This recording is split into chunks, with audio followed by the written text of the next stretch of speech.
द्वितीय कोटि अभिक्रियाओं की बल गतिकी kinetics of second order of reaction. वह अभिक्रिया जिसमें अभिक्रिया के दौरान दो अभिकारकों की सांद्रता में परिवर्तन होता है, अर्थात अभिक्रिया का वेग अभिकारक की सांद्रता के द्वितीय घात के समानुपाती होता है, द्वितीय कोटि की अभिक्रिया कहलाती है। ऐसी रिएक्शंस जिसमें रिएक्शंस के दौरान दो रिएक्टेंट की कंसंट्रेशन में चेंजेस होता है और रेट ऑफ रिएक्शन रिएक्टेंट की कंसंट्रेशन के द्वितीय के सेकंड पावर के प्रोपोर्शनल होती है, सेकंड ऑर्डर की रिएक्शन कहलाती है। यह दो प्रकार की होती है, जब अभिकारक समान हो, जब रिएक्टेंट सेम हो, जैसे A+A और 2A gives product, and second जब अभिकारक भिन्न भिन्न हो, जब रिएक्टेंट डिफरेंट हो, जैसे A+B गिव्स प्रोडक्ट। तो फर्स्ट कंडीशन की बात करते हैं हम लोग, जब अभिकारक समान हो, माना अभिकारक A के 2 मोल उत्पाद में परिवर्तित हो रहे हैं, माना A की प्रारंभिक सांद्रता A मोल प्रति लीटर है और T समय के पश्चात X मोल उत्पाद में परिवर्तित हो जाते हैं, तो अभिकारक मतलब रिएक्टेंट की शेष सांद्रता A-X रह जाएगी। देखिए यहाँ पर A के 2 मोल गिव्स प्रोडक्ट। जब T=0 है तब दोनों की कंसंट्रेशन AA है और प्रोडक्ट 0 है, लेकिन जब T मतलब कुछ समय के पश्चात प्रोडक्ट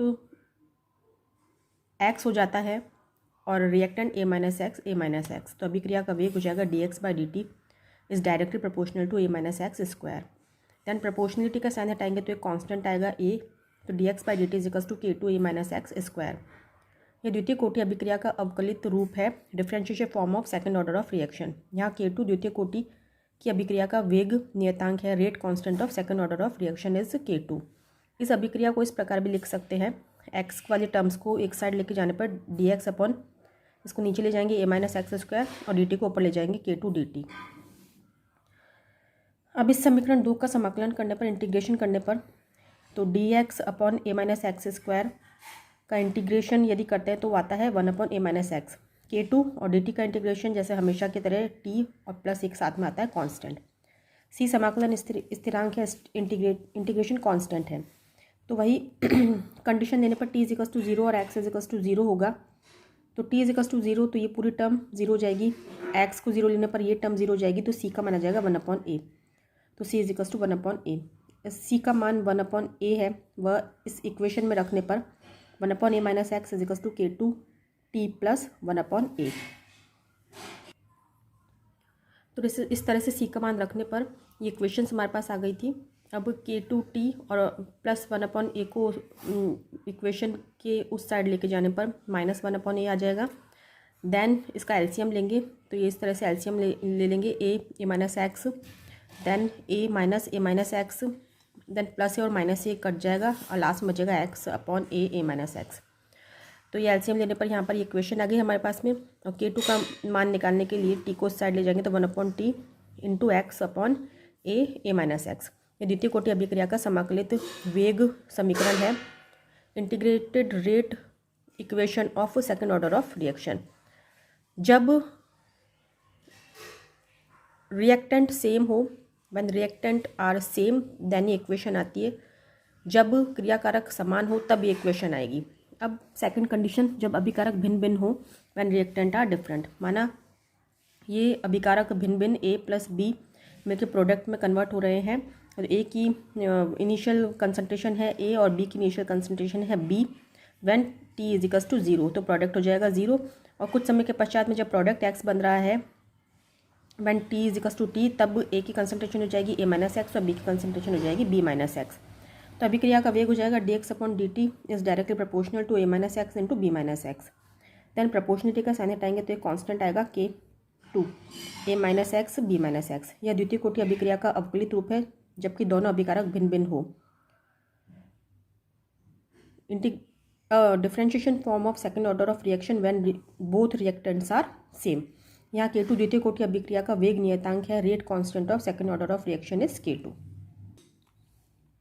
अब x की टर्म को एक साथ लेने पर dx upon A-X into B-X is equals to K2 dt, ये इक्वेशन हमारे पास आएगी। तो ये इक्वेशन हमारे पास आ गई है।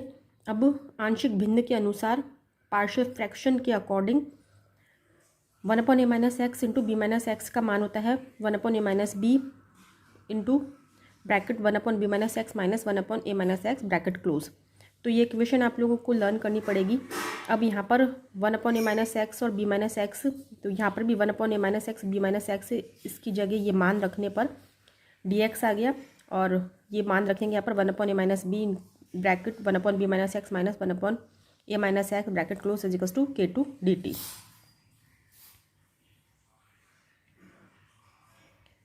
अब ये जो dx है इसको मल्टीप्लाई करने पर 1/a - b dx b - x minus dx upon a - x bracket close into k2 dt।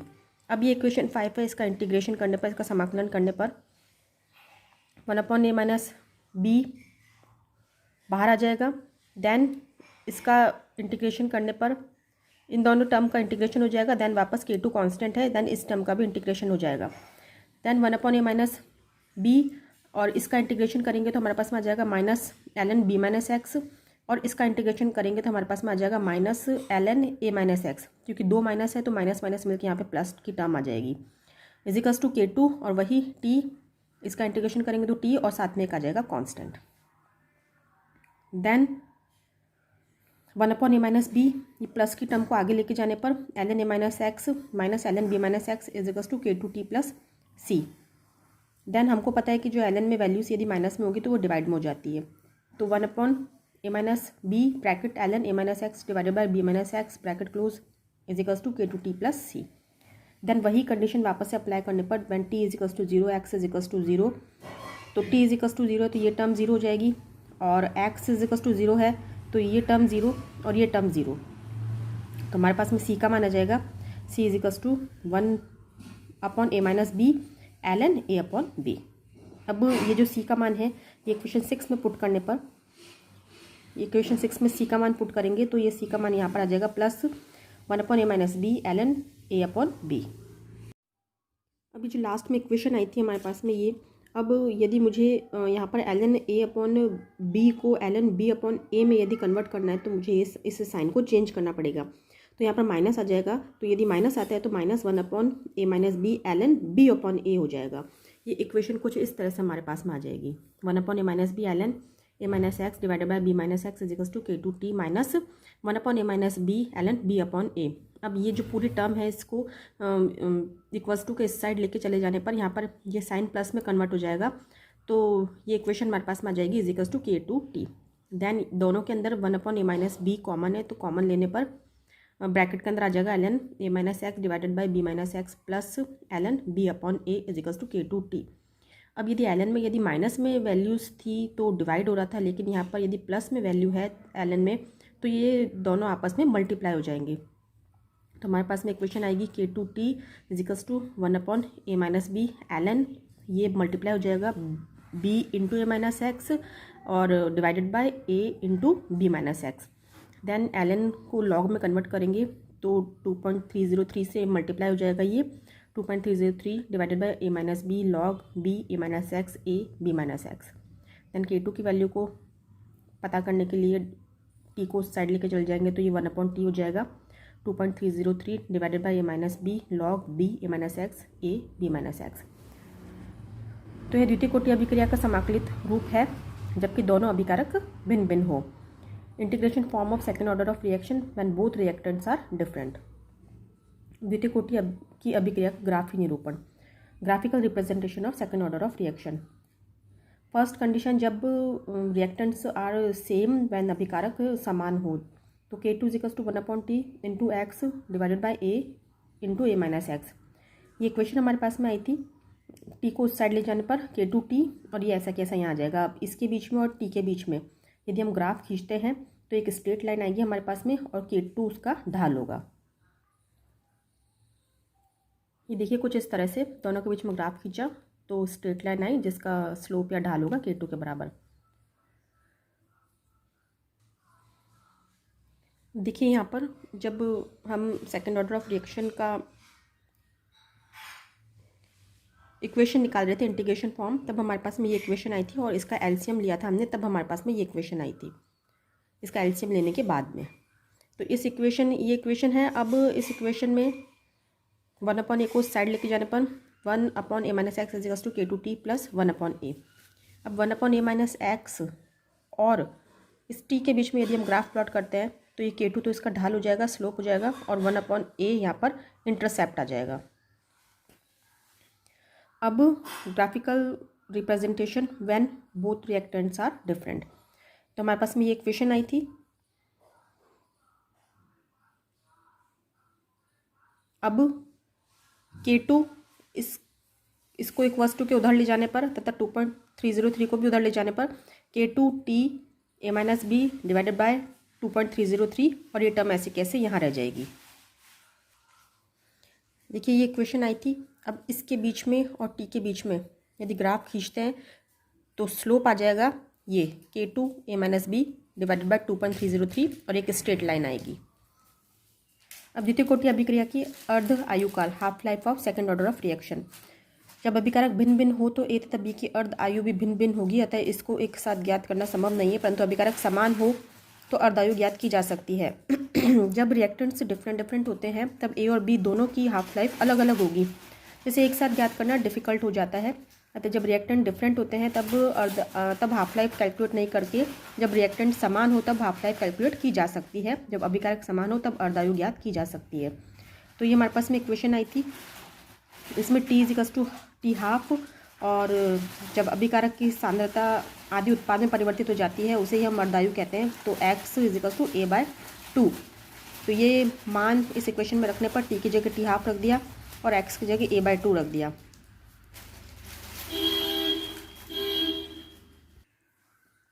तो a माइनस a/2, तो a माइनस a/2 a/2 ही आ गया यहाँ पर। तो ये a/2 कैंसिल हो जाएगा। देन नीचे केवल 1/2 इंटू a बचेगा, ये इस तरह से कुछ। अब टी हाफ हमको निकालना है तो टी हाफ इस तरफ और k2 नीचे आ जाएगा। तो T half is equals to 1/k2 into a। k2 हमको पता है कांस्टेंट ही है, तो T half is directly proportional to 1/a। अतः द्वितीय कोटि की अभिक्रिया की अर्ध आयु अभिकारकों के प्रारंभिक सांद्रता के व्युत्क्रमानुपाती होती है। तो हम कह सकते हैं कि जो सेकेंड ऑर्डर की रिएक्शन है, half life of second order of reaction is inversely proportional to 1/a।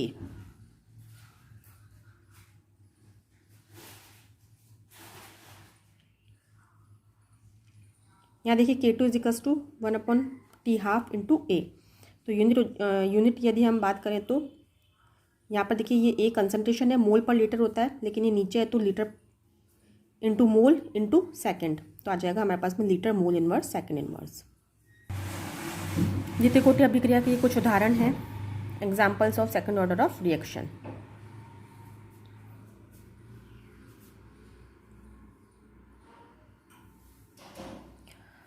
अब हम लोग स्टडी करते हैं आभासीय छद्म कोटि की अभिक्रियाएं, सूडो ऑर्डर ऑफ रिएक्शन। सामान्यतः अभिक्रियाओं में उनकी अणुसंख्या व कोटि का मान समान होता है। इसके विपरीत छद्म कोटि की अभिक्रियाओं की अणुसंख्या तथा कोटि के मान में भिन्नता पाई जाती है। सामान्यतः इस अभिक्रियाओं में क्रियाकारक विलायक अणुओं के रूप में अभिक्रिया मिश्रण में उपस्थित होते हैं तथा विलायक की सांद्रता अत्यधिक होती है। अतः अभिक्रिया के पूर्ण होने पर क्रियाकारी विलायक अणुओं की सांद्रता में हुआ परिवर्तन नगण्य होता है।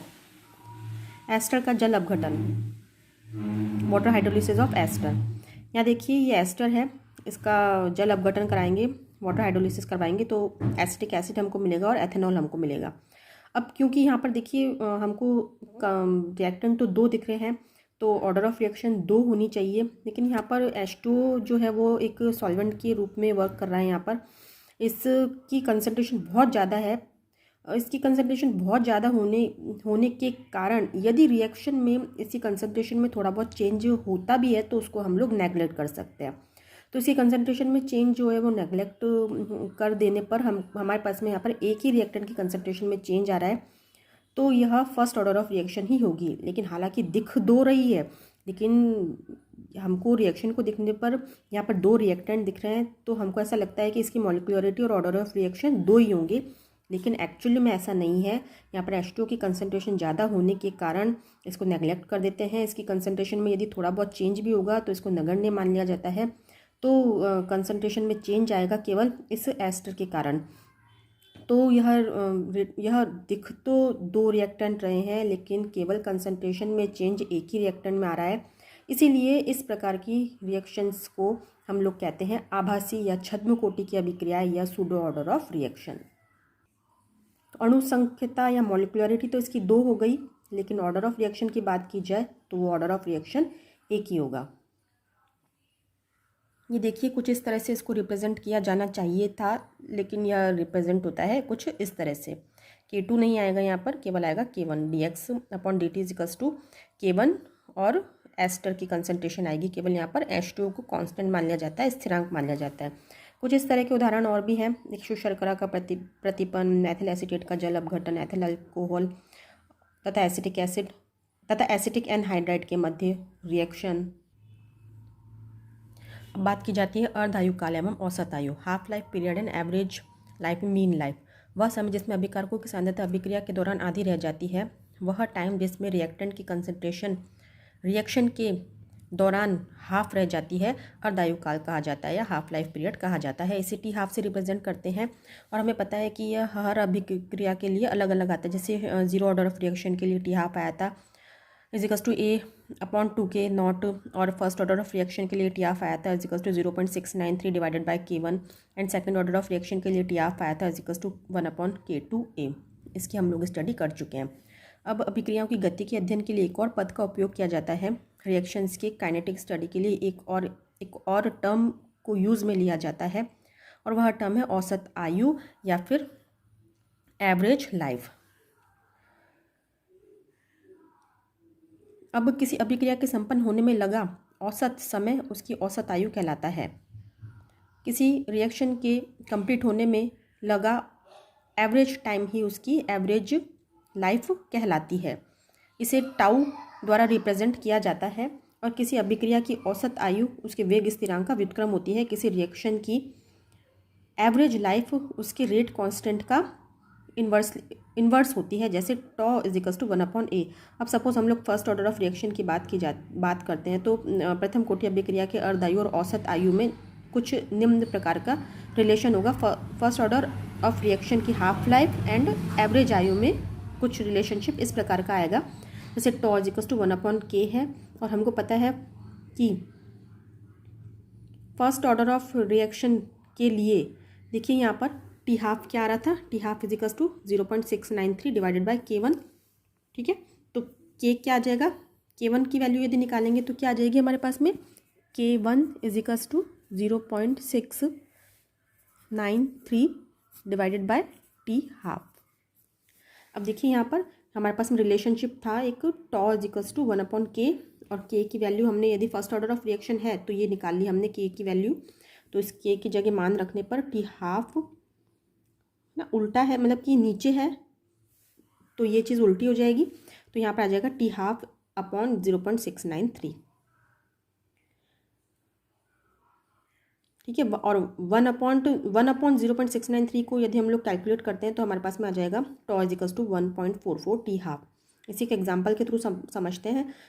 एग्जाम्पल, यदि रेडियम की हाफ लाइफ 1600 ईयर हो तो उसकी औसत आयु कितनी हो जाएगी। देखिए औसत आयु टॉ कितनी हो जाएगी 1.44 इंटू, और हाफ लाइफ कितनी रेडियम की 1600, तो इसको 1600 से मल्टीप्लाई कर देंगे तो आ जाएगी यहाँ पर 2308.8 ईयर। तो ये आपके सामने half life period and average life, mean life या फिर अर्धायु काल एवं औसत आयु आपके सामने है।